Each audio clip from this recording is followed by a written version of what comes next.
Space, the final frontier. Well, okay, not really. All right, take two.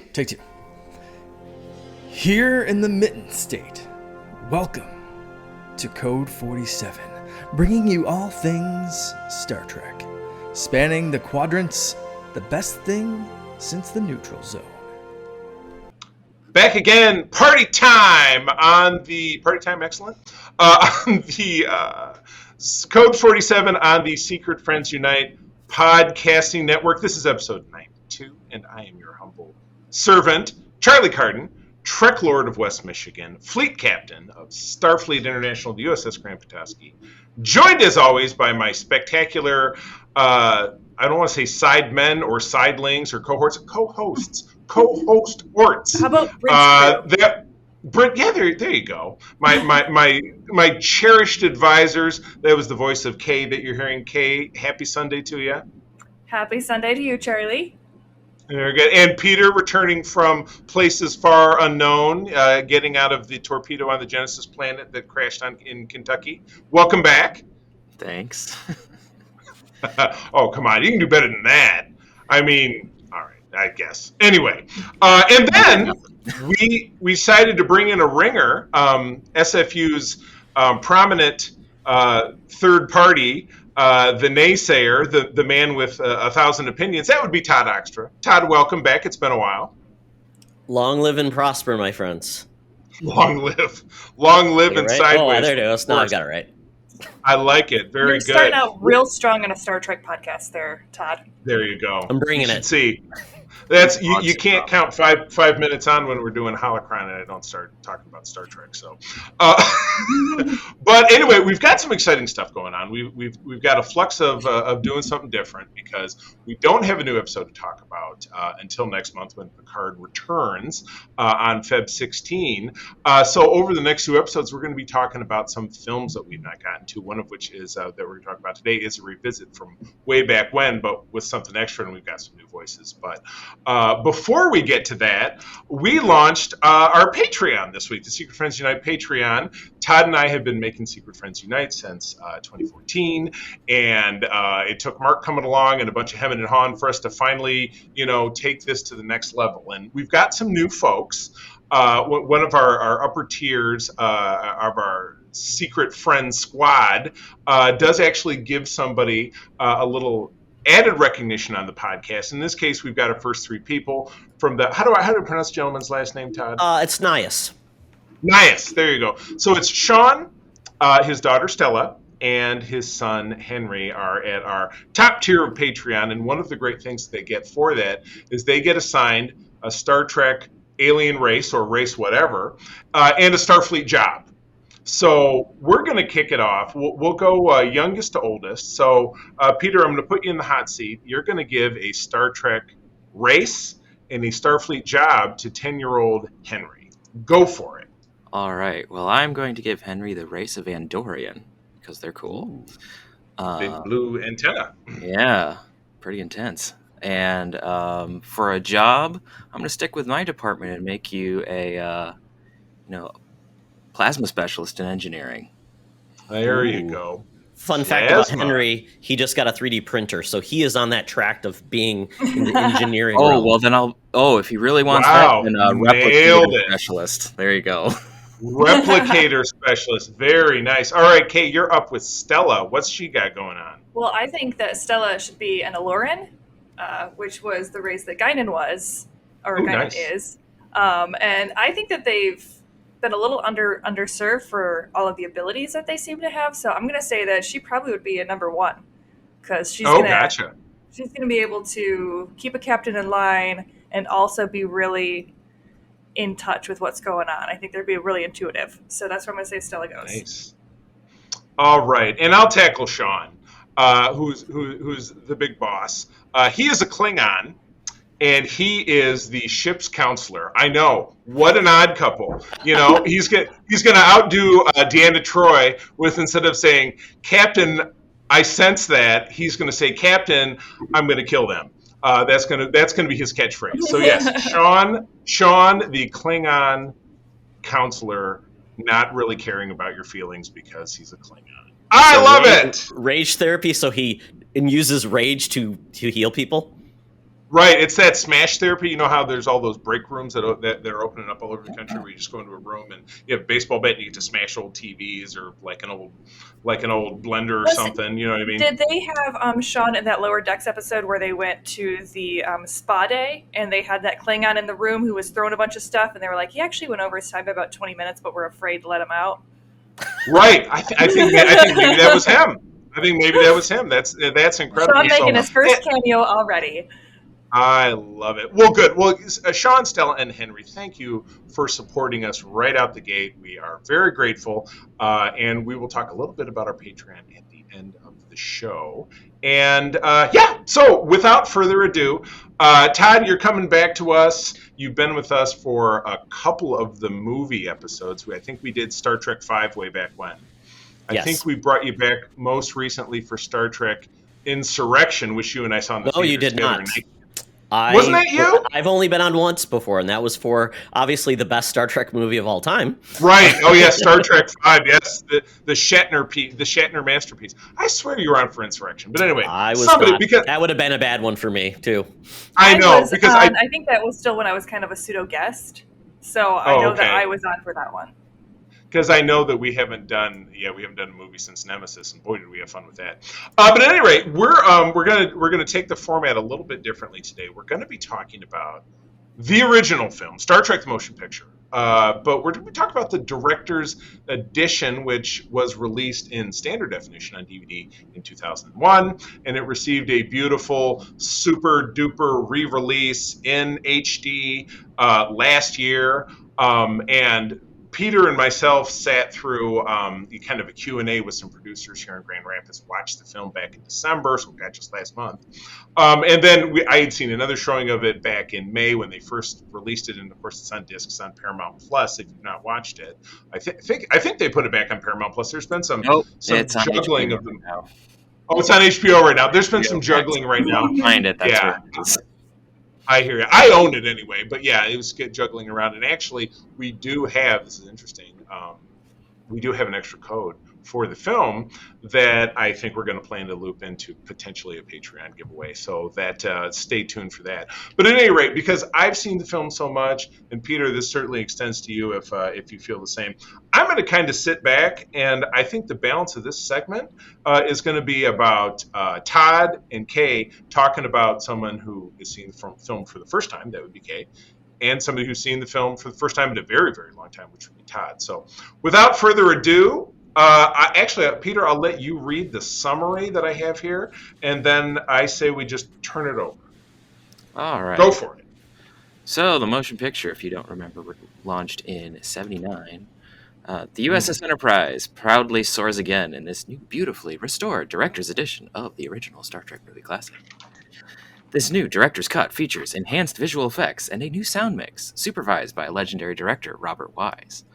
When an unidentified alien destroys 3 Klingon cruisers, Admiral James T. Kirk returns to the newly transformed USS Enterprise to take command. Leonard Nimoy, DeForest Kelley, and the cast from the acclaimed original Star Trek television series mobilize at warp speed to stop the alien intruder from its relentless flight towards Earth. I appreciated that you got Kirk's cadence going on there.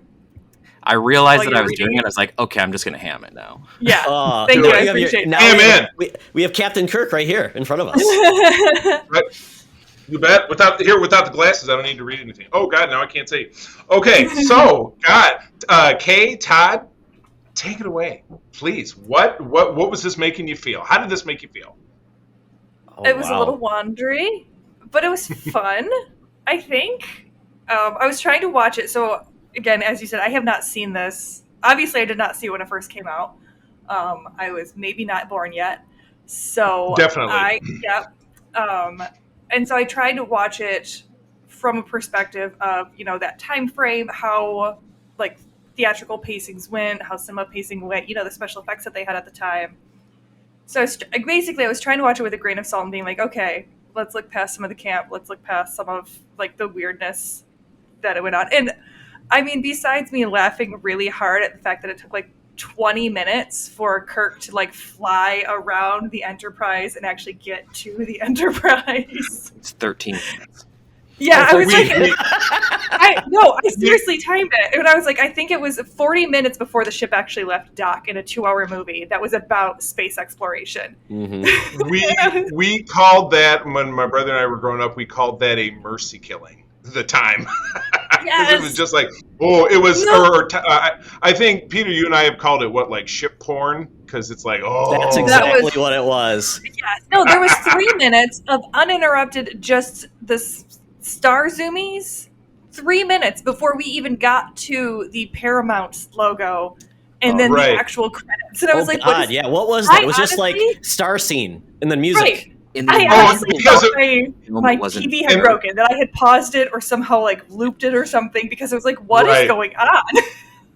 The way to watch that, and as I said I'd shut up, and I'll put this one last little bit in.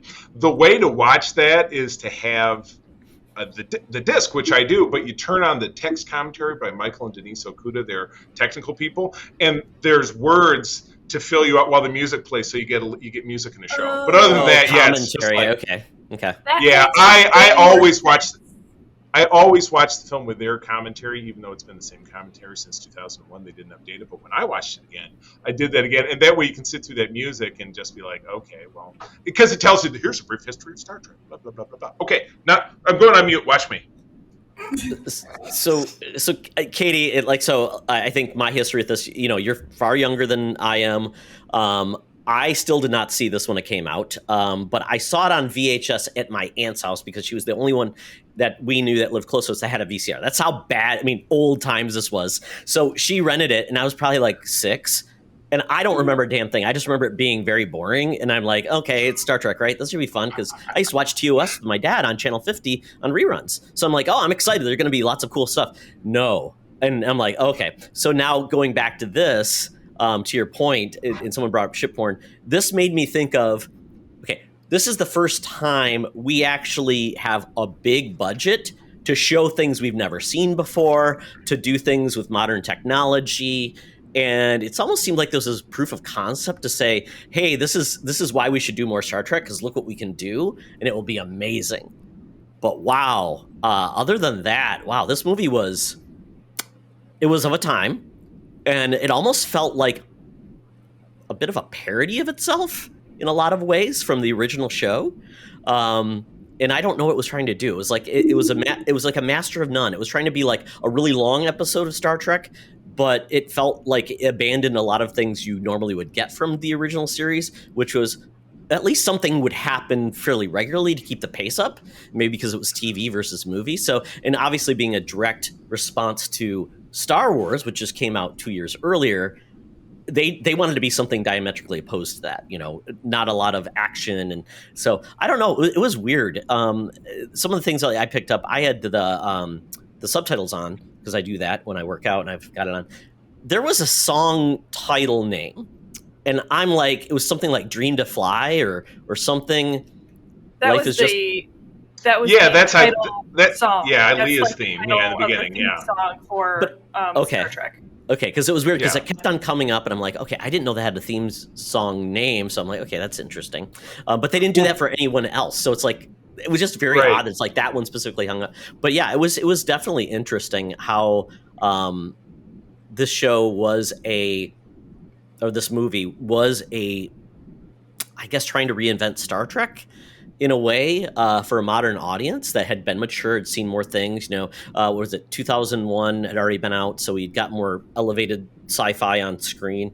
So I don't know if it was trying to be elevated sci-fi again, or it was just trying to elevate Star Trek. So I don't know, Katie. I think that honestly, watching it felt much more like TNG with TOS characters than it did with TOS. Like the little bit of that I've seen of TOS, it's much more campy, much more like kind of Monster of the Week flavor, where TNG is a lot of, philosophical discussions and struggles and, ethics considerations, where like there's a spot where like Bones totally calls out Kirk, which I was like screaming at that point when Kirk is sitting there, and was it Decker? He's like, you need to stop competing. I'm like, dude, you have been competing with him since you literally stepped foot on this ship. You have been trying to undermine him. Don't you start with me. And then Bones immediately is like, slap, slap, slap. You're the one who's competing, Kirk. And he can get away with it too. Because he shows up on the ship, and the very first thing he does is like, "Let's talk. Right. You're fired." What? Yes. Yeah, I'm the dude and whatever, and you're going to stick around, but I'm going to give you a demotion. And by the way, you're also going to be the science guy, so you got to sit in Spock's chair. So whatever. We got a mission, so this. But he got a second job. But he gave him a second job just after the fact too. Oh, you'll also be this. Right. Like what? Well, that's because the science officer got Exactly. fried in the teleporter because they needed to have a Vulcan for 5 seconds, but then they also needed to have an excuse to bring Spock back. So they fried the Vulcan in the transporter, and then literally like 20 seconds later, they're making fun of the Doctor for not wanting to go through that exact same transporter. Yeah, after they were like, that's cool, we fixed it, it's good. Yeah, and he goes, yeah, right. Did you get them? And he goes, what we did get didn't survive long, fortunately. And then they're making fun of the Doctor and like rolling their eyes because he doesn't want to go through. Yeah, right. No, I am taking the space elevator. I'm not setting foot in a transporter. Yeah, right. And I'll kick this back to Peter. Peter, have you read the novelization like I have? Probably one. It's sitting on my shelf. Okay. I just don't remember if I read it all the way. On your shelf on the bridge of the Enterprise behind you. There's bookshelves back there. I don't see one. It's like a tiny library in your neighborhood, right? They have a tiny library that people can give and take books. Yeah, we have one of those couple doors down. In the novelization, which was written by Gene Roddenberry, I don't know that makes it canon. I guess that's a bird of another feather. But the other person who gets melted in the transporter was supposed to be Kirk's wife. Like he got married during that 2.5 years that they were home. But since he has no reaction to the fact that the people died, I'm guessing that part of it's not canon. But anyway, yeah, she was another admiral and they met and got married and whatever. But yeah, it was just like any other media. So I would assume that's exactly. Yeah. That does make me want to go back and read that novel again because if I'm misremembering, or just look at Memory Beta, which is Beta Canon website for searching all the books. But yeah, I did think the story was much more engaging as far as it was really about like Kirk's dichotomy with Starfleet and what his relevance still was, and kind of him trying to hold on to like the glory days, or if he can let that go, and what that would mean for him. And kind of the same thing with Spock. Anytime I run into a dude who's sitting there talking about how women are super emotional and you need to be logic about it and everything, I'm just going to be like, okay, feature, sure, that sounds like a great idea, because the entire yeah, right. I loved that the entire story was about that there has to be some sort of human or emotional element to fulfill yourself, especially because there was like kind of this worship of like Vulcan logic and reason and, devoid of emotion. It turns out like, no, actually to elevate yourself as an entity, you need to be able to have that emotional connection. And I thought that was a really cool kind of send up for it and kind of like find like the whole, like it being Voyager 6, like that was very obvious from the get-go as soon as it's like, I'm going to go find the creator on Earth. I'm like, well, obviously this is old technology that somehow advanced itself through a wormhole or through a portal or through space alien technology. And now it's coming back looking for NASA. Duh. But, and the whole, like, it's going to come back and find Agamus. Watch out. Yeah. The whole like machine baby, like watching them have sex in an alien way was really weird. Where everybody starts glowing. The lights, and to Todd's point, it was so very of its time because it super felt like the V'ger brain complex at the end with the glowing lights and this felt very disco. And no one will ever forget when McCoy beams up. There's an exact moment because he's got the outfit, he's got a shirt like this, big old gold medallion, but there's a shot tilted down, pointed up at the back of the transporter room, which kind of shimmers. It looks like he's in a disco, and he's very pimpant. That big old long beard and the my god, it was very much of the time. Did he request? I mean, did some actors request like the deep V uniform? Because seriously, I mean, and that was something I would call about the whole uniform thing. I don't know with Star Trek these days. I've kind of given up. Like, they are not standardized at all. It's like, everybody bring your own. It's casual work, dress for your day. Sometimes there's a deep V, some deep V with a collar. Sometimes it's a high neck. Spock brings in the mock turtleneck. Right. I'm like, he got to wear his outfit.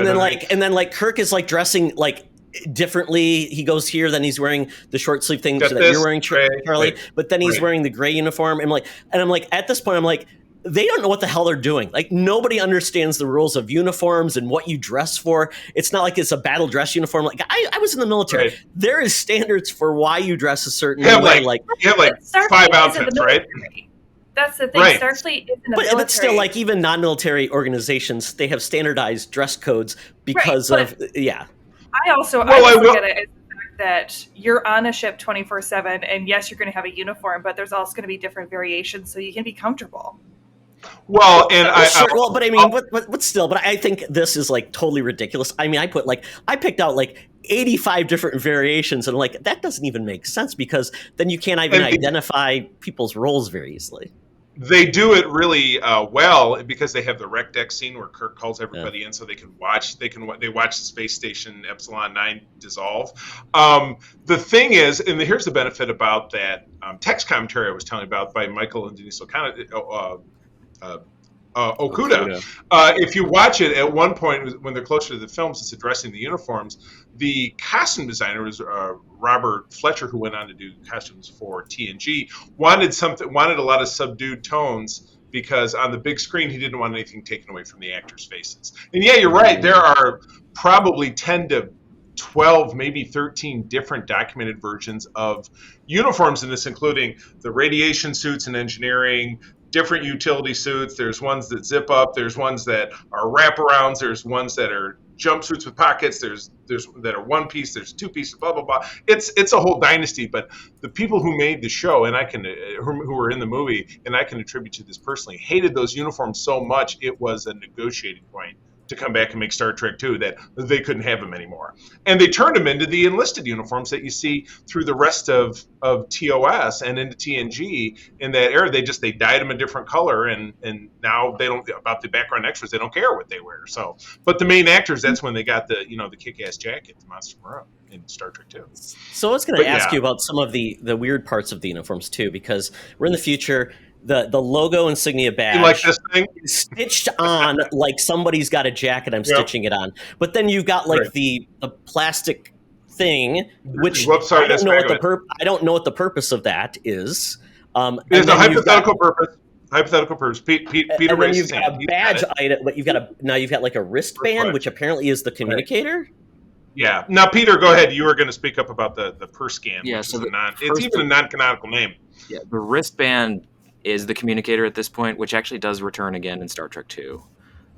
Yes, that's true. Because the other guy was wearing them. Belt is actually it's brought in from the animated series, actually. Oh, great. Is that really? It's a life support belt. Oh, boy. Right. So, yep. So if you've seen the animated series, there's a couple points where they wear these belts. They turn them on, and they have a force field that gives them an oxygen bubble. Oh, I just thought... Suit. And again, I had to make this for me, and I swap it between this uniform and I have the gray one. Which, before we started rolling, the guys were like, "No, wear the deep V. It's sexier." And this, it's a little stretchier than I expected. Not what I said. Okay, it was Peter. He said he messaged me about an hour beforehand. He just didn't. If I have anything to say about the TNP uniforms, it's I never went to see them again. That's fair. But no, I had read that this was just supposed to be like basically a heart rate monitor. It would monitor your vitals or whatever. Yeah, it does the medical scans too, like how in TNG your communicator. So why do only certain people have those then? If you watch the movie, pretty much everyone wears them. Do they? Maybe I missed that. Yeah. There's a couple points. The engineering staff doesn't have them for the radiation suits, but they have this thing on their sleeve that's supposed to have the same function. There you go.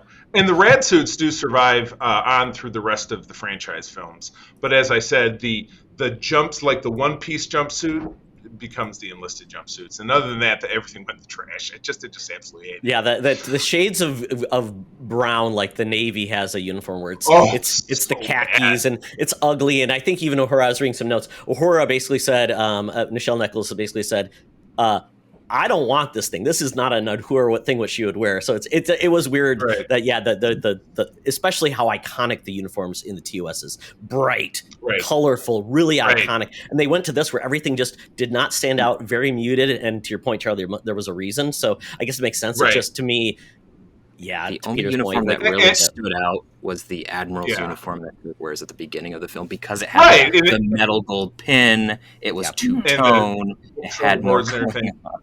Right. That's and the flip side of like, oh, the uniforms were muted because they wanted to look at the characters' faces. In TOS, you had the gold, the red, and the blue because this was at the dawn of color television, and NBC really wanted to highlight that their show was in color, which is so weird. Was this movie in Technicolor?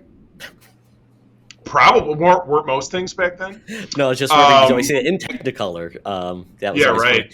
Funny. I was going to ask, and Katie, maybe you have a thoughts on this too. I was a little disappointed by the lack of really alien representation in Star Trek at this point. I think on the bridge crew we got the only like new race or group we got was the guy with the big head. Ilya was brought in, obviously a new race. Right. I don't know if they had been introduced before. No, she was new. She was in the Deltans, yeah. But other than that, sexy it's like, Deltans. I mean, considering, like I said, Star Trek or Star Wars, what did they do? They had all these cool, like, visual effects with makeup and things like that, really dynamic. And in this one, it's like, nah, we're not doing that. We're going to have a little bit of this. That on the main crew, a lot of it, like the main cast was still majority human in Star Wars. I guess you had like C-3PO and Chewbacca. Yeah. And so, like, they had the opening scene with the Klingons, which I actually thought was really cool because I hadn't seen TOS Klingons before. So, I mean, besides the fact that they just kind of looked like they had that, like, the balding thing going on there because they had the ridge that went all the way back to the crown of their head. So I definitely think they got some upgrades in TNG. But I thought that was really cool. I did like seeing the Deltans. I wish that they would have talked a little bit more about it besides her just being like super sexy and having to take an act or a vow of celibacy. That was what was that comment? Did he know? Like, did he know that? No, apparently, it's the pheromones. Are so sexually attractive that if they don't take an act or a vow of celibacy, then they are not allowed to join Starfleet because everybody is super attracted to them. So they got I think she was actually a model to play her. Persis Kambata. She was Indian, native of India, yeah. She did an amazing job. Like, I thought she did an amazing job, especially like when Beecher took her over. But it was one of those things where I was like, I would have liked to have more of her backstory come through besides just, hey, I'm super sexy, and I obviously had a romantic past with Decker. Right. Well, and it's funny because that's the odd contrast between an ongoing television show where you get to learn about the characters, you learn about Spock's background and you learn about McCoy's background as TOS goes on. And of course in TNG and DS9 and all the shows that follow. But with this, it's like, here's a new character. We're not really we're giving her 2 pieces of backstory and then the story moves forward. And then, that's very true. That's very true. Yeah. And it's a race that we've not really heard much of, but for one reference in Enterprise, Peter, if I'm not mistaken, because Travis Mayweather was talking about like, we ran into a ship of Deltans when I was 15 because he grew up on a cargo ship. And he's like, I was going through puberty and these ladies were so sexy. It was just, multiple problems with Enterprise that Kate will tell you all about. Glittery blue underwear. I thought she was just familiar with Kirk's antics and just was putting it out there. Back up. Oh, could be. Fair. Yeah, also fair. You're right. That is a double combination. It was part of his contract to come back. Like he had to tell, like he has to. It's like that when the sexual predator going to a neighborhood, they have to go to the door. So, oh my God. So I don't know. You know what? You know what's really revolting about that is that there was, or at least that was the rumor, that there was a casting couch with all through Star Trek that included the films, that it was like even Kim Cattrall and Kirstie Alley, and then this poor woman. I think if I'm remembering correctly, I don't know, probably shouldn't impugn William Shatner since I'll be in the Star Trek cruise with him in a month, and if he hears this, he'll throw me overboard, or at least he'll try. He's 90. He's not that spry. So, okay, I did drop in the show notes, so as you're listening to the show notes, some I will call them improvements between the theatrical version of this and the director's edition. Some of the changes they made. It's a link to a YouTube video, so please enjoy that. But in essence of wrapping this up, let's go person to person. Let's have kind of a high and low and a final thought. So let's start with Peter, who's been the most quiet of all of us, even though I said I would shut up, and I didn't. But Peter, high, low, and franchise contribution. Well, for me, at least for the director's cut, the high was seeing the Enterprise in all of its HD glory. I know we give those shots crap, but I love those shots. It That's was really still the really only cool. part of the movie that I I know. thoroughly enjoy. Really, really works. Yeah. Because there's moments where when I saw it in the theater, it was like, man, it almost looks like they re-rendered it. They didn't. They just grabbed all the stuff and recomposited it, and it looks amazing. Right. Those are pretty impressive. So for me, the updated starships were the best part of this film. The starships were always the best part of the film for me, anyway. Mhm. Low. This is a 45-minute TOS episode dragged into 2 hours. Drag kicking and screaming. And it feels like it. It's got a decent story. It's a classic TOS style of like exploring humanity and what does it mean to be human with that dichotomy between logic and reason and reason and emotion. Yeah. So it's got there's good bones to a story there, but the execution is, in my not so humble opinion, meh. And the legacy to the franchise, I guess, is it gave us some spectacular new venues. Being in cinema, we could see the Enterprise on the big screen. The redesign of the ship is one of the best starship designs that Star Trek has ever had. And it just kicked off a new era where we got to see the TOS characters in longer adventures. Thankfully, in the next one, we get a little bit of a better adventure. But like that was its legacy. It kicked Star Trek into a wider field where you could see it in more than just reruns, and then eventually led on to the plethora of Star Trek we have now. So the plethora, excellent, cool. Todd, take it away. Oh, wow. So highs, I would say that I think I don't want to repeat everything Peter said, but I think it was the attention to detail you'd never seen before. Like I was thinking about when the ship was going out of dock and you saw the little crewman on the outside doing a flip. Yeah. And that was something they didn't need to do, but it was attention to detail that was very cool about people being very excited about the Enterprise relaunching. So that was really cool. I think it was amazing that the last time people probably saw Star Trek before this came to the big screen was probably on a 16-inch TV, crappy visuals. I mean, so even just the medium of being able to see something on the big screen in a much better visuals was amazing.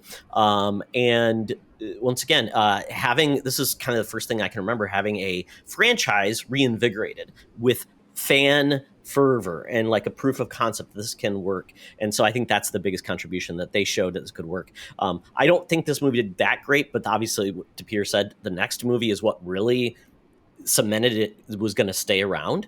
So that was great that we got that, but they had to walk before they could run. So that's kind of where I would say. And you know what? We got some classic things that we loved, which was the Kirk and the Spock and the McCoy. So we got classic back of that. I did love the scene in the officer's lounge, and McCoy just rips off Spock. You haven't changed a bit. You're just as warm and personable as ever. And Peter, what is it? What's the retort? I love it. Just say it to me. Don't remember off the top of my head. Oh my God! Classic Peter. I think doesn't he say something about how he's logical? He says.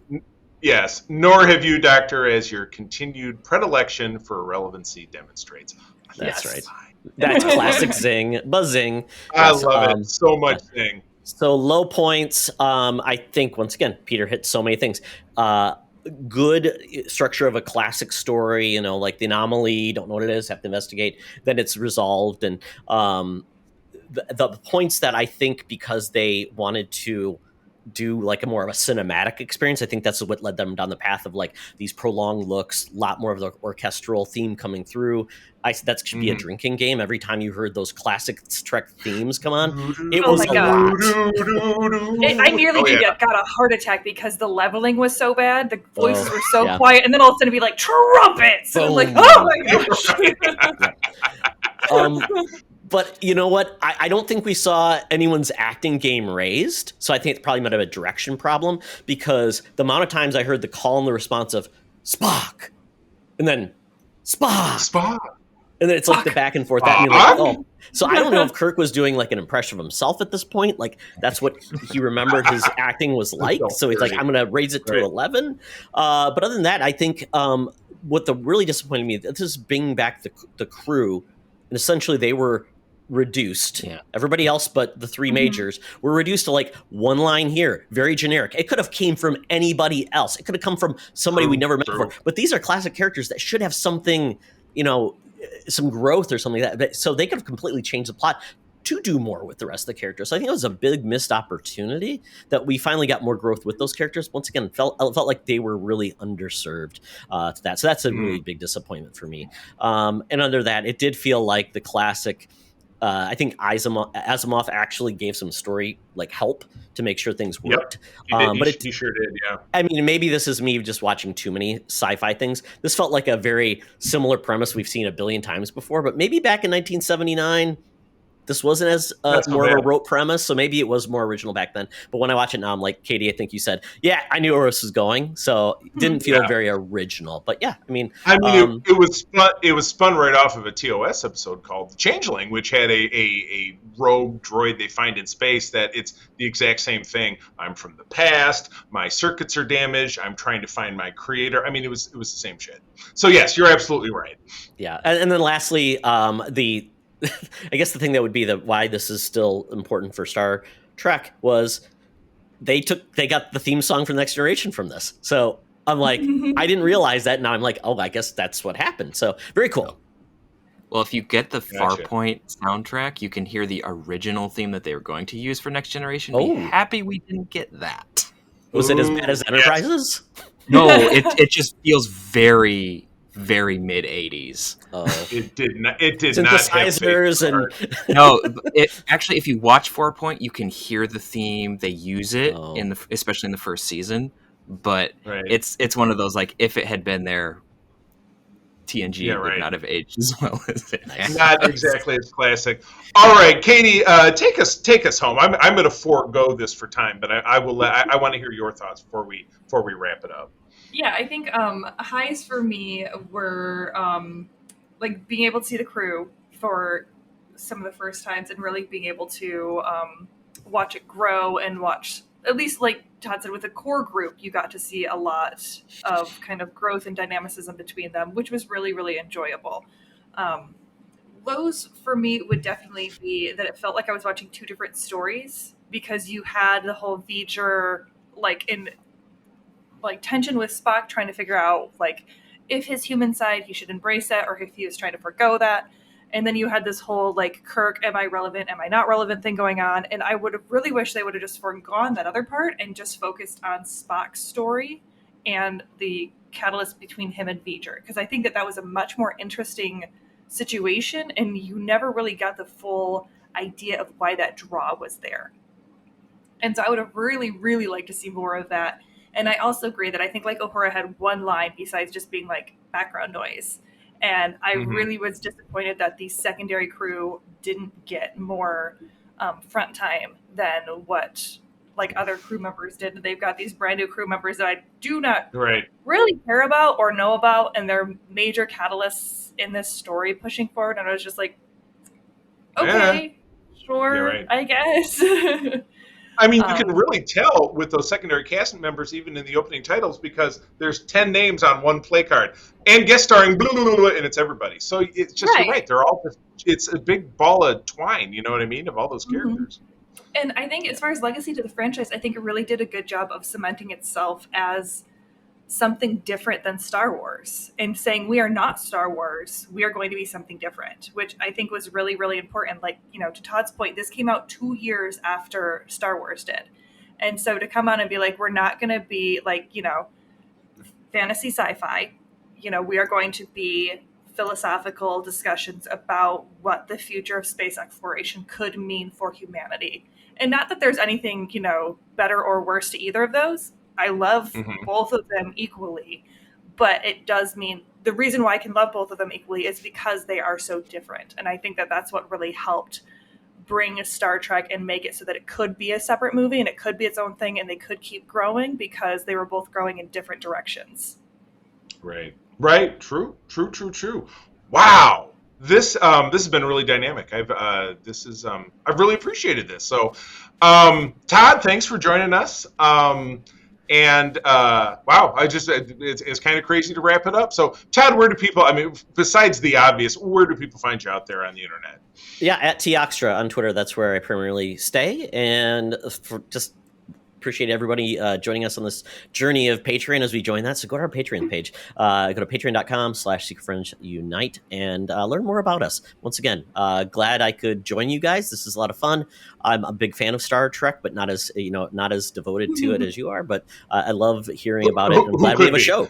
I'm glad we have a show about this, and it's great. Me too. Awesome. Well, cool. Well, Todd, we will bid you adieu. We're going to take a brief pause, and we're going to come back and tackle the end of season 3 of Star Trek: Next Generation. We'll be right back. Oh yeah, back for part 2. Hello. That was an awesome conversation about Star Trek: Motion Picture and having Todd in. He what can I say? He's good at this. I love having him around sometimes. But anyway, we are wrapping up what some, including myself, would be considered kind of the vanguard of what changed things around for Star Trek: Next Generation.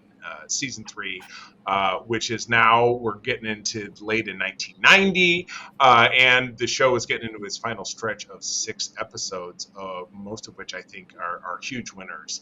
But let's kick things off with the fun one. Katie, this kind of got your name written all over it. Why don't you take the first episode? Thanks. All right, so this is... I love Peter. Thank you for that face of you just being like, no, man, this is going to be... All right, so we've got episode 21, Hollow Pursuits, directed by Cliff Bull, written by Sally Caves, aired April 30th, 1990. Lieutenant Reginald Barclay uses the holodeck as an escape as he uses use of the holodeck as an escape interferes with his duties. Excuse me for trying to read that. It happens. Yeah. Meanwhile, the Enterprise suffers from a mysterious and random malfunctions. Oh, so I will say I like Barclay a lot more now than I did when I first saw this episode. Like his redeeming factors in Voyager, and as his character progresses, I understand the social awkwardness that he has as someone who also has a lot of social awkwardness that I've had to try to work through. There feels like there's a lot of violation that happens, not only with having, like, it's one thing to have people in the holodeck so you can kind of have, vent some steam or something, have some weird interactions. Sexual interactions, I would say that might be some gray area consent things. Especially when we get into lower decks and find out who's got to clean all that up. Exactly. Yes. So it was very much just a lot of creep factor for me the entire time watching it. Just very, very cringe. As I said, I have been on the receiving end of several Barclay type characters in my life, and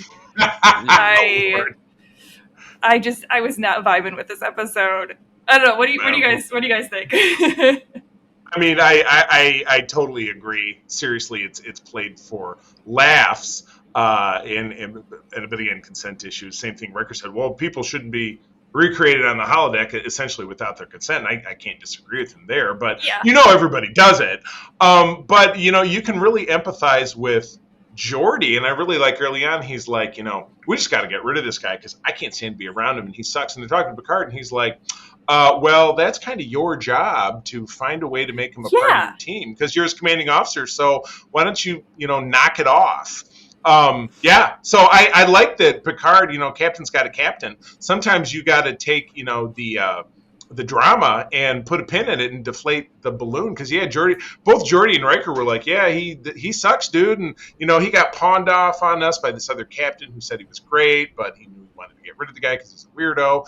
And then, Picard has that little speech. It's too easy to just get rid of somebody that everybody thinks is a problem. So, we're going to address this.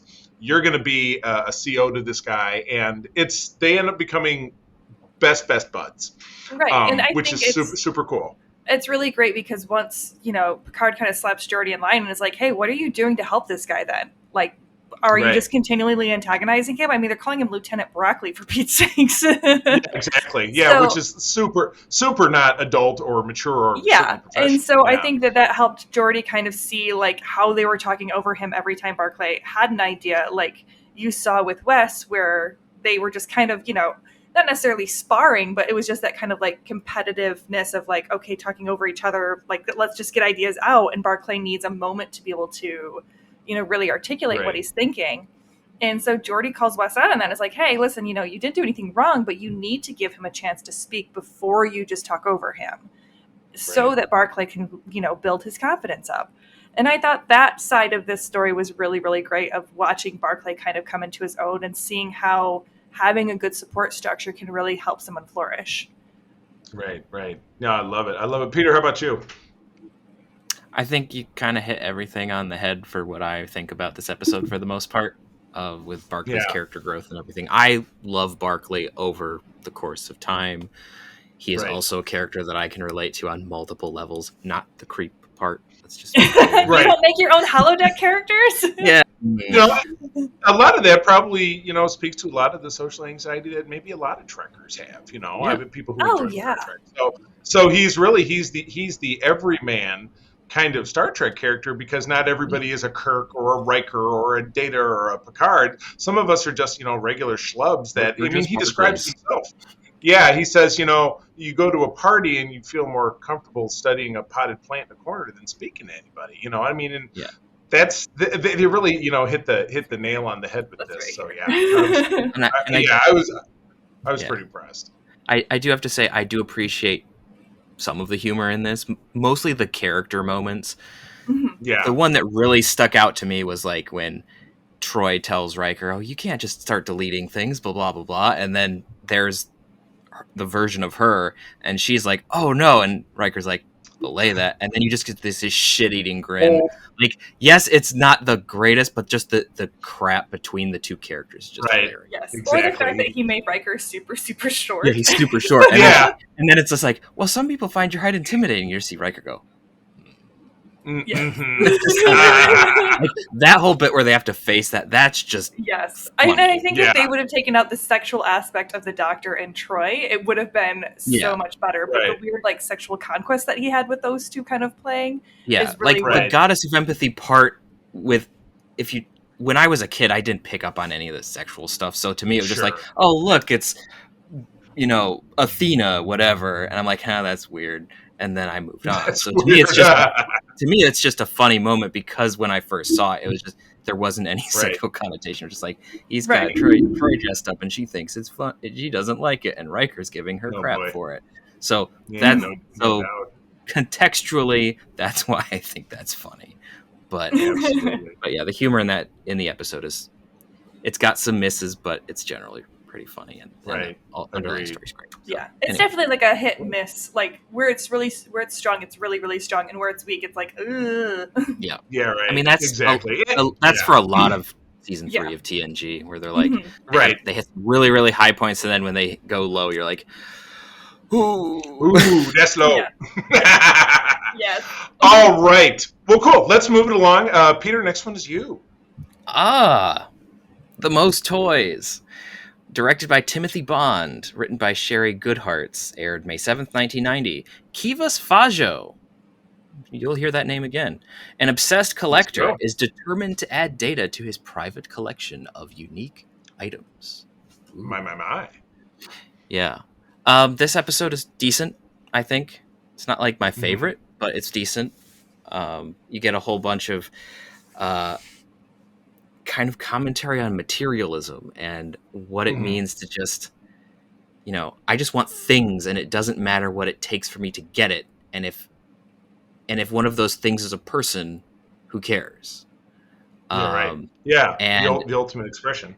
So it was interesting that whole thing, but also, like, ultimately there's this distinction that Data, we have this assumption that Data can't hurt anyone, or that he won't willingly hurt someone who's unarmed or whatever. Right.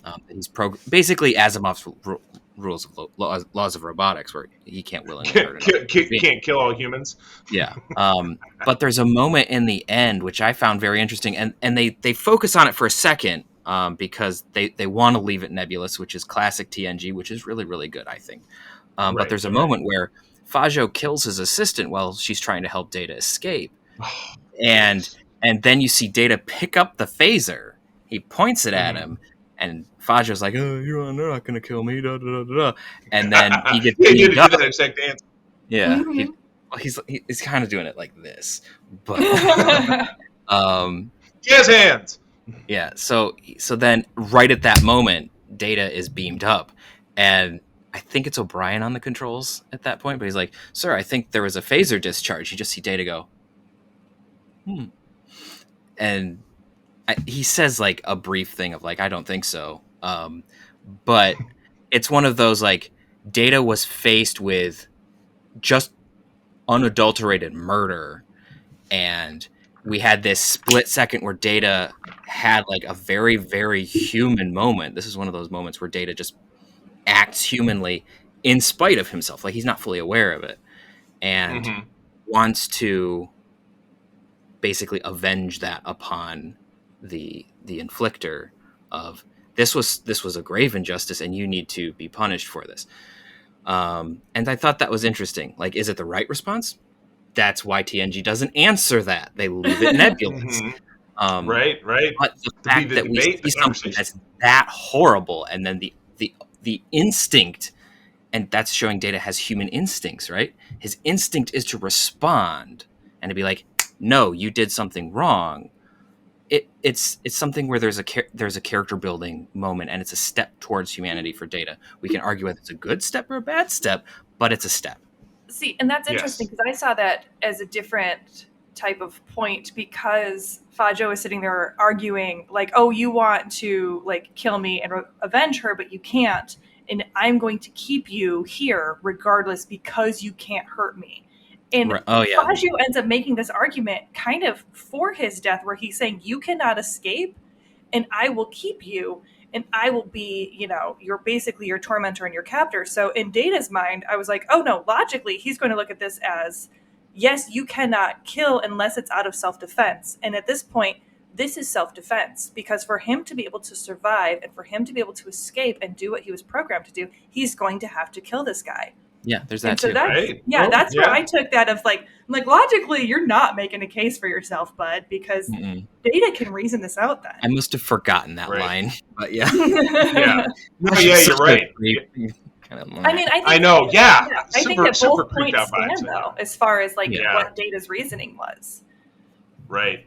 No, I agree. This is an episode that I think maybe unparalleled. Their high stayed high. I didn't necessarily think there was something where it was kind of sucking the bottom of it. I think they hit all their points correctly, and much to Peter's point, they left so much of it up for conversation and interpretation, which is really what the best of this kind of thing can do, and what TNG has to offer, and where they are, really starting to hit their stride with a solid group of writers and a solid, kind of overlay, hate or love Rick Berman, and Michael Piller, if you will, or that whole group of them. But they were really settling upon something special at this point, and starting to get, I think, a unique perspective that created discussion, which is, I think, what really engaged this. As so much of a show that touched, we always say over on SFU, that touched the four quadrants of viewers, men, women, over a certain age, under a certain age, to get kids and older people, adults and older adults really enjoying it for different reasons. So I think it's a good example of it. So awesome. All right, moving along. Lucky number 23, well, it's my lucky number, is Sarek, directed by Les Landau, story by Mark Cushman and Jake Jacobs. Don't know either one of them. Teleplay by Peter S. Beagle. Great name. Never heard of him. From May of 1990, the Enterprise is plagued by an outbreak of violence when it is visited by the renowned Vulcan ambassador Sarek. Great piece of trivia. Sidebar, was having a conversation with my mother yesterday, and she just totally threw this out there. I put it in our Discord if you happen to read it. Mark Leonard, who was not only Sarek, Spock's father, was the first bumpy-headed Klingon in Star Trek: The Motion Picture, which you heard us talking about, and then also played the first Romulan we ever saw, also with the pointed ears. From Chicago, grew up in South Haven, Michigan. I had all these years. I was like, I said I was owned by my mom on that one because South Haven's my mom's hometown. We do photo shoots there with the chapter from time to time because it's such a beautiful locale on Lake Michigan. So anyway, I thought that was super cool. Sorry for sneaking that in. I was going to put that in the first part of the show, but I didn't. I did not. Anyway, we discover that Sarek is suffering from an incurable disease, so Picard must allow a mind meld with him so that the ambassador can complete the last vital negotiations between the Federation and the Lagerins. Wow. A lot going on here. Great bridge. And this was the first, I would say, more vital bridge, with the exception of, the fact that D. Kelly put on all the old age makeup and we saw him for 60 seconds in Encounter at Farpoint, the pilot episode, when he was walking Data around the ship and telling him about the value of the name Enterprise and treat her like a lady, she'll always take you home. That was great, but it was cameo. This was fully fleshed out, leaving a lot of Easter eggs. Spock's name gets dropped more than once. Picard says, when I was a young lieutenant, I attended his son's wedding. You assume that's about Spock, but then again, Spock ends up having so many other family members. He's got an adopted sister. He's got a half brother. So you're assuming Spock's wedding is to whom? A lot of people think that was to Savick, but you never can tell. So just a lot of great Easter eggs, kind of connecting overall what is now a burgeoning world between TOS and then TNG era, which will shoot forward and give us so much more. And then giving us just a stand-up, spectacular appearance, or I say performance by Patrick Stewart as playing the emotionally ravaged Sarek when they do have that mind meld, which gives Sarek the ability to resume his confidence in his normal poise so he can go forward and complete this vital negotiation with the race that we've never heard of before or since, or why it was so important. Don't know, don't care. It's somewhat inconsequential, but for the fact that it's important.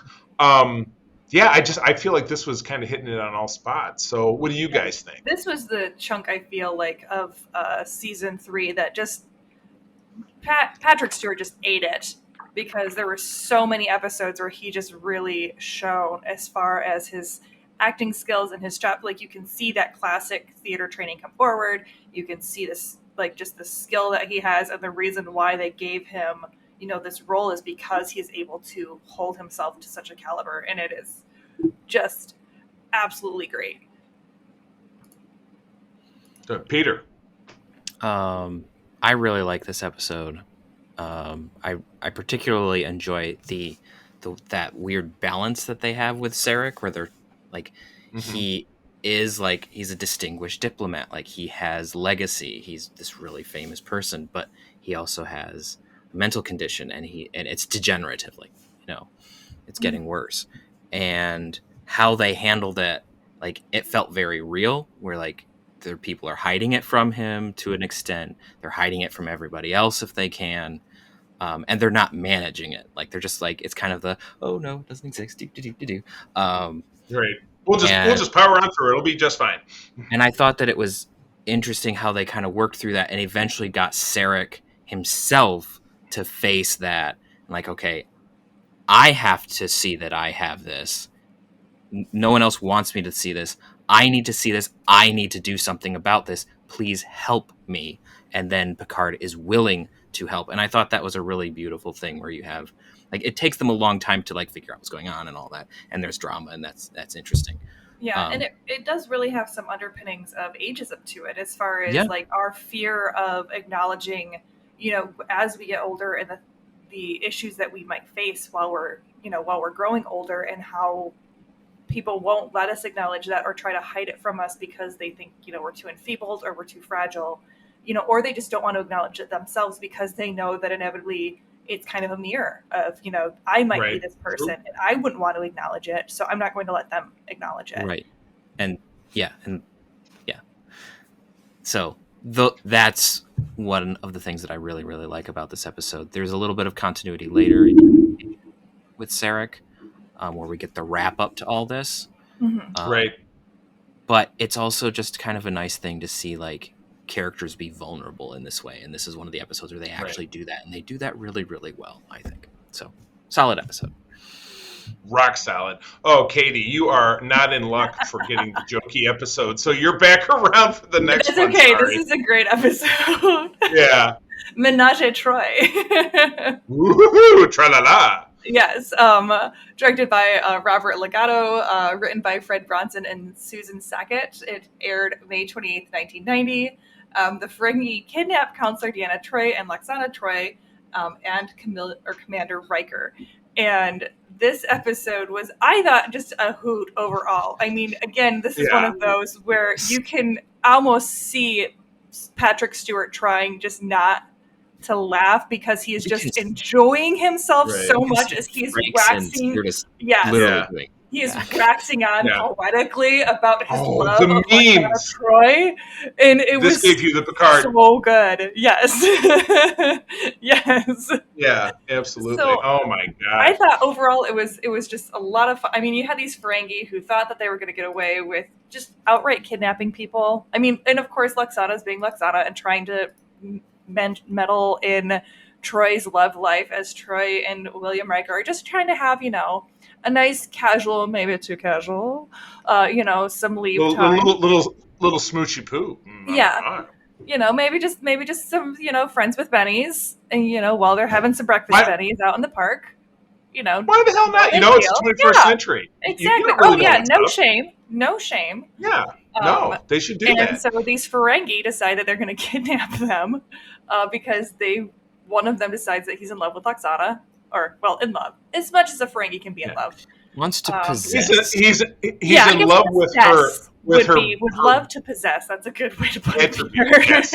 Possess her attributes to further his cause of profit, which is the only thing that Ferengi pursue. Is latinum, is money. So, and he said, well, her telepathy can help my negotiations, because even the Ferengi military, it's weird because, the Ferengi have their, Ferengi Defense Force, whatever the hell they call their military, where they've got their little ships and blah, blah. But they're all still like Quark in so much that they're all working a hustle all the time to make money, which is why even going back to the very early in TNG, they were like, well, the Ferengi are going to be the new Klingons and blah, blah, blah. And it was finally they just up and said, well, you can't really have a villain that they can get what they're looking for by getting it out of a replicator. They're not bloodthirsty warriors. They want money. So it's not that villainous. So anyway, but it was a gem. Peter, how about you? I've actually only watched this episode all the way through once. It's fun, but I don't know. Lwaxana Troi episodes for me are always a hit or miss, and for me this one was kind of a miss. Well, it was part. It was personal. I don't always like when she starts meddling with Troy's love life in a very particular way, and then it's just like, I don't know. It's not my favorite. It's not a bad episode. It is a very classic mother-daughter dynamic that those two have. Yes. And so I can very much relate with Troi at a lot of areas. Yes, by what you've described, I totally see where you're coming from. This is also the episode where, because Wesley saves the day, as he has like 50 other times, but Picard finally gives him a reward for it. He gets promoted out of the acting ensign jumpsuit that I noticed that because he wore it in seasons 2 and 3. If you notice when he turns around, the back of it doesn't latch. If you ever notice as he walks away, it zips up in the back like pants do, but there's a top part of it that does this. So anyway, Wesley finally gets graduated to be a real ensign, so he gets a real uniform. And it's funny, he walks out of the turbo lift at the end, and he's so skinny. It's like, what is that? That looked like it came from TNG, the Baby Gap. That's like a little-ass outfit. That almost could be a better name for the episode. Teen. Yeah, definitely gangly teen. Oh, my God. Oh, jeez. It did allow him to look pretty cool going forward, though, because wearing the duty uniform looked way better on him than that. Than any of the weird sweaters or that yellow or the first season jumpsuit was just awful, but the gray one was it was okay because it had the same sort of look, but it was like, meh. Right. He was like, meh. Exactly correct. So anyway, okay, Peter, you get the penultimate episode of the season. All right. Episode 25, Transfigurations, directed by Tom Benko, written by Renee Echeverria. That name becomes very popular. Big time. Yeah, he's a big dude later on, yeah. 1990. The Enterprise rescues a humanoid with amnesia and incredible human powers. Healing powers. I'm sorry, I can read. Healing human powers. Yes, he does that too. Which he does. He does, Yeah, big time. O'Brien's shoulder. It's great. This is one of the first times right. we see O'Brien decided to do something dangerous on the holodeck, and then he continues to do that. Yeah, that's just kind of the start of the end for him. Next time it's mountain climbing. The other time it's something else. Like, O'Brien, can you, like, maybe turn the safety protocols on? I don't know. Like, right. I'm like, how in the world do you dislocate your shoulder with safety protocols? Because, and I think turning them off it's a terrible option because you're just giving people, license to do dangerous things, which would be the case in the real world. So anyway, I think we're splitting hairs here. But anyway, back to the episode. So this is another episode where, actually, this is one of the first episodes where we see the evolution from corporeal to non-corporeal beings. We've seen non-corporeal beings with the Organians in TOS and the Medusa, I suppose. But this is the first time that we've seen that transition where you see a corporeal being become an energy-based life form. And it's kind of interesting where, like, the whole idea is, are we fighting becoming what we are meant to become? And they position it as a physical thing. But the whole concept is like, are we afraid of the things that we need to change? We're supposed to change going forward, right? And so you have like his society, like they kill the people who have this gene so that they can't take the next step to become a non-corporeal entity. And so then there's the conflict there, and eventually it comes to a point where, he doesn't know this, obviously. That's where the amnesia comes in, and so it takes them a while to figure out where he comes from. They eventually go find his civilization, and all of this comes out. But we see the bit where, like, at the end, he evolves, and then he's like, I'm not gonna seek retribution. I now have powers, right? I can destroy your ship if I want to, but I'm not going to. Because he evolved. Yeah, exactly. Yeah, I've evolved. I understand that this is not who we're supposed to be. And you should strive to be more like me, sort of deal, but not like the arrogant way, like what we hear of. You need to be like me because I'm better. That's not what this is. But so I think that the moral story, as you could say, in this episode is a pretty solid one. So yeah, I tend to like this episode. It does get a little slow with some of the recovery stuff with, right. And you do have because he's basically a stump. Yeah, he's a stump when they take him off the planet. So he's like, here we go. He's guy. And you're right. All the stuff with Geordi and what's her butt, who we saw back earlier this season, Christy, and because it was the botch holodeck episode where he's like, I set up a day on the beach and there's a guy playing the violin and she's just like. But now she finds him irresistible because he got sexy powers from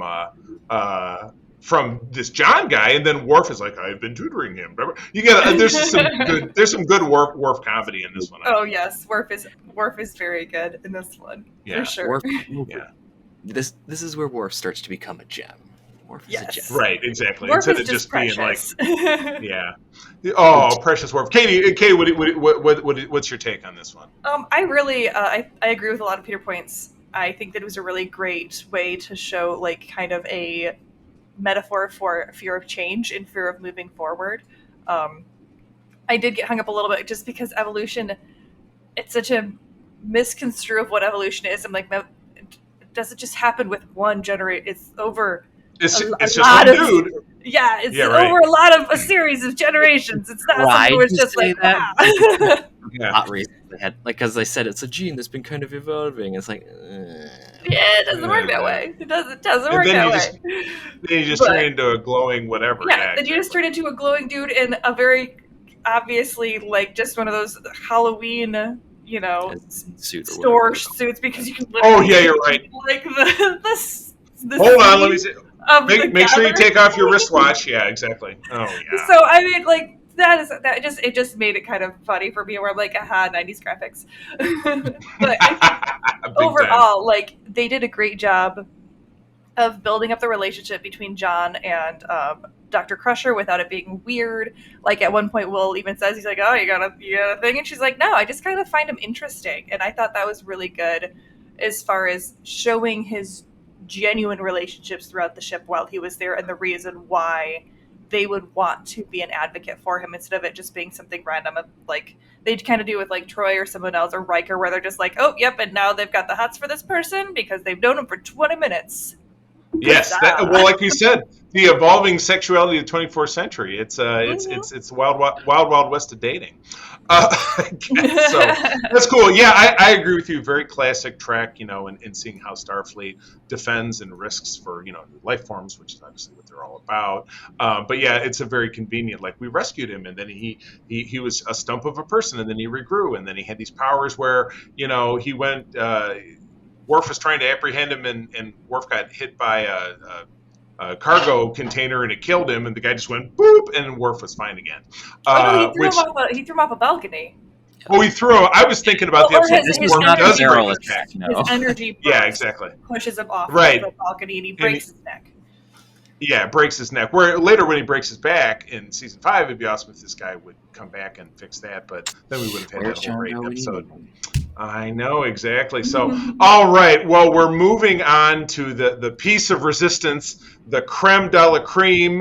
That would be Star Trek's first bona fide, bone-chilling cliffhanger. Peter just got assimilated. Oh, no. Oh. I went away from... What? Of course, that's going background. But anyway, I'll allow it.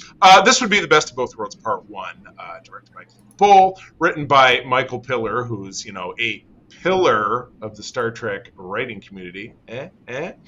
From June of 1990. I know Katie does not put up with my dad jokes, but it's okay. That's why I'm in charge. Anyway, Captain Picard is kidnapped by the Borg as they begin their invasion of Federation space. Now, the Borg, it's a bit weird how their whole, now they're invading because it took them this long to get here, which we find out in Voyager, and, certainly even in their appearance in First Contact, the TNG film, that they have these transwarp conduits so they can get from point A to point B in 12 seconds.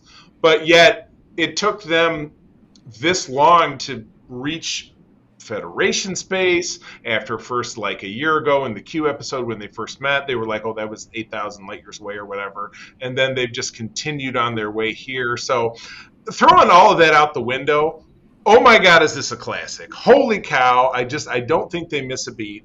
There's some great characterization, I think, with Riker, because you get another character who comes along who's a bit of a hot shot, and she's, we're talking about Shelby, who's played by the terrific Elizabeth Dennehy, who comes along and saying, yeah, I heard that your job is up for grabs because they want to make you captain again. And he's like, well, no, I don't really want to do that because I like being here, and blah, blah, blah. And he has a moment with Troy, which, again, a postscript to a lot of the action and the excitement that happens in the second half of the episode, we're seeing a little bit of a character exploration for him and kind of what his motivations are about why won't I move on? Why do I like, being here? It's because it's home. A lot of the characters are finding that this is home for them, and they're growing here, and they can't really imagine being anywhere else. So right before everything goes absolutely upside down, later on in the episode. So, I mean, what else can be said about this? I feel like they hit all the notes.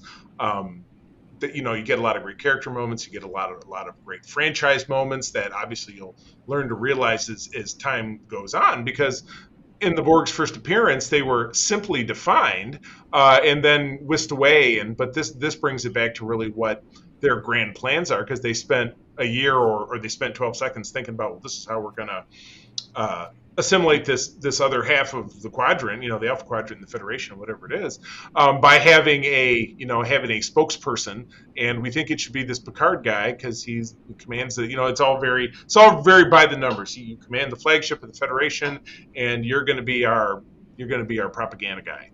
So yeah, and then of course ends with a classic moment. The Enterprise has devised a weapon that will destroy the Borg cube. or so they think.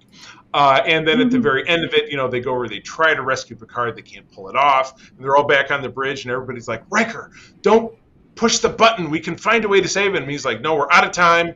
It's too late. I'm making the impossible decision. He steps up and he says, Mr. Worf, fire. That's the end of the episode. So Patrick Stewart very famously went on to say, that he was going through contract negotiations in the summer of 1990 after this aired, and there was a good chance that he might not have come back. But he tells this great story that he was driving his convertible along the PCH in LA, and somebody pulled up to him and looked over and saw it was him, and it says, "You, sir, have ruined my summer," with the big cliffhanger. Oh man! So anyway, I've rambled. Peter, what do you think, Mr. Borg? Borgman? Usually Okay. have to say you for like what I said. So let's give you your own. Okay. Back to Katie. Okay. I absolutely loved this episode, and I loved to hate Shelby. I just wanted Shelby to knock down so many pegs. Right. And I mean, I did appreciate the comparison with her and Riker, and being, because Picard points out, he's like, well, I know someone who was an upstart type of first officer when I came aboard, blah, blah, blah. Bad British accent. And, direct quote. yeah. And I was like, yes, that is definitely why I didn't like Riker at first, or like why he kind of rubbed me wrong, was because there was some of that bravado that he had with him, but they like took it and turned it up to 11 with Shelby, where she is just outright looking at how to undermine him at every opportunity. And I'm like, this is not going to end well for you. Like, how in the world do you think that, like, no one's going to notice that you're just like predatory with how you're trying to uprank? So you're just trying to get his job, and everyone knows. Yeah, right. and the fact that she's like, "You're in my right. way," like she literally says, "You're in my way" at one point, and it's like, if he's not going to leave, nothing is going to get you in his spot. So Right. why are you trying to like Admiral be kicks nice him out, to and that's him? not going to happen. Yeah, exactly. Yeah. So, but I did really, really enjoy the entirety of the episode. Like overall, I think that. Like, my thought was why the Borg didn't use one of their transwarp is because at first they really didn't have much interest in the humans or, like, the Tyrants. True. Because they were like, Right. your technology, like, they had been taking some of our technology, but they hadn't really been assimilating anyone. And then they changed their mind and were like, actually, you know what, I think maybe we will. So it kind of seemed like they were just kind of making a slow meander towards, like, our solar system while they decided. The scenic route. And it's worse still. It's worse still because you find out many years prior to this, they assimilated Seven of Nine and her parents were from Earth. And so since they assimilated them and then had all of their knowledge, when they just said, oh, here's how we get to Earth, let's go. And they don't. So there's some holes in that, but it's okay. I subscribe to a fan theory, but Well, go on. So What's fan theory? Yeah, so this theory gets into the weeds with a fan show that I'm involved in, which I've mentioned multiple times. So the idea is that the Borg are actually involved in a Cold War with another race. If you're familiar with them, the Bluegill from Conspiracy. And Yeah. Okay. so they're fighting there, and there comes a point where it's just like for a while, it's just like, we don't care. So we're doing our own thing. We're gathering technology and doing our thing, and then it gets to a point where this war becomes a thing, and then they're like, well, I guess we need bodies. Let's go get Earth because they seem to be most compatible with our technology, and we're just going to do that. So that's one way out of it. You can subscribe to whatever theory you want because it's never said on screen as to why. Right. Don't need to know. But I mean, and the episode works out so well without it. You know what I mean? So it's really no big deal. My favorite TNG episodes, period. Right. And of course, we technically watched the first part, but I own it as a standalone because when they released this as a standalone HD bit back about 10 years ago when they put all the stuff on HD. So I have that on my digital Voodoo, and I just, whenever I watch it, I watch the whole thing. So I mean, yeah. I made the poor life decision of making that as my first introduction for some people to Star Trek. You need a little bit more context for it to work. Right. Maybe just a little bit. Episode. Yeah. And it was, Right. I think, maybe one of my favorite Riker episodes. Just because Yeah, it true, really totally. felt like Riker character Riker development. had come into his own. Like I was really, Really really stepped rooting up. for him, and it Right. really just made me like it. It's one of those where, especially watching it, and I'm like, oh, okay, I can definitely see why people just absolutely love Riker. Like this is the Riker Right. that I enjoy, where he's, he's smart, he's funny, he's very caring, he's very charismatic, and he's really, really introspective as to why he does the things that he does. And Right, like the line that totally. he gives, like he throws back at Shelby, where she's like, "You can't make the safe decisions," and he's like, "When it comes to this ship and this crew, I absolutely will." And he's like, Yeah. he is saying without saying, like, "This is my family, this is my home. Absolutely, Right. I'm going to protect it with They're my not life." expendable. Don't treat them Yeah. that way. Right. Yeah. Right. Exactly. Yeah. God, absolutely correct. Oh, holy cow! So that wraps up season 3 of TNG. So we'll do our regular kind of wrap up of not only this grouping of episodes, but really reaching back to the entirety of the season. If you have a different one that you want to throw out there that you think is best and worst, let's go for it. But Kay, go first. Favorite and least favorite of this grouping? I think I'm going to have to go with Sarek as my favorite for this grouping. And then probably Hollow Pursuits for my least favorite. Just, again, they've got that weirdness that just kind of taints it for me a little bit. Gotcha. I would say True. best of Peter. both worlds, but I want a sorry. contained story. True. I know. No, I agree with you. And did you have a different episode in the season that really jumped out at you that you can think of off the top of your head? It's okay if you don't. I can't remember all of them right now. You can't. That's ask okay. I know. You can remember things. I know. I totally understand. All right, Peter, go for it. I know it's not the complete story, but the Best of Both Worlds is still my favorite episode out of this chunk.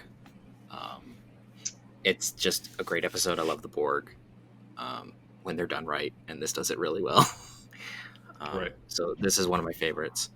Least favorite, I mean, really the only episode you heard me go meh was Menage a Troy. So Fair. it's Gotcha. I know people love it. I love the memes. I don't care for the episode. I mean, when you don't like the starring character, that totally stacks. I don't mind Loxana. It's just sometimes she rubs me the wrong way in an episode, and it's just like, it's hard. There's a whole lot of wrong rubbing. I will. From the other part of the series is yesterday's Enterprise. I know I wasn't here for that one. That's one of my favorites. Oh yeah, that is a really, really good one. I mean, and again, to do it in reverse order, that's my favorite for the season 2. I totally agree with you. My favorite of this grouping, again, Best of Both Worlds, because of the Riker stuff really more than anything else, because he is my favorite character and kind of my role model for Star Trekking. I just overall, like, I'll sit down in a chair that way too, but I usually just do it to amuse April because she knows I'm going to do it. And then least favorite of this grouping, I mean, they're all so strong, but I just felt like the episode with John, the Transfiguration episode, just was kind of. I don't know. I don't know exactly why it didn't click with me, but it just really did not. Not every episode works for everybody. It'd still be good. Yeah, it just might not be enjoyable. And not everything can be a Menage a Troy.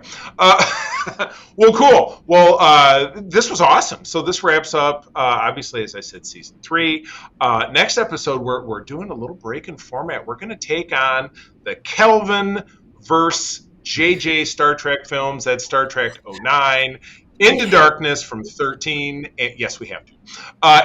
And then Star Trek Beyond from 2016. We're going to be welcoming special Peter's guest going to be Jen magically Watson. sick that day, I think. Oh, yeah. Oh, I'm really ill. We're welcoming special guest Jen Watson, who's a cosplayer friend of ours from Chicago that we worked with on some of our shoots. And it should be interesting. So that's going to be a feature-length episode where we break down those 3 movies. But without further ado, and I did add something extra to the outro, but Katie, you're up. Yes. Outro. More information about Starfleet International, please visit Grant Petoskey on Facebook and Twitter. And new info, visit patreon.com/secretfriendsunite to support our network and get access to exclusive content, interviews, and much more. Woohoo! Awesome! Well, friends, thank you as always for joining us. I'm going to tell you that sharing is caring. Keep on trekking. And wherever you go, go boldly. Peace and long life. This podcast is part of the Secret Friends Unite podcasting network. Visit secretfriendsunite.com for more great shows, articles, news, reviews, and more. Secret Friends Unite podcasts are available on Apple, Google, Spotify, and other podcast services around the world. If you'd like to be part of the conversation, you can join us on Facebook or our new Discord server, or follow @SecretFriendsU on Twitter. Please subscribe to Secret Friends Unite on YouTube and visit our merch store at tpublic.com. Just search Secret Friends Unite. Thanks for listening.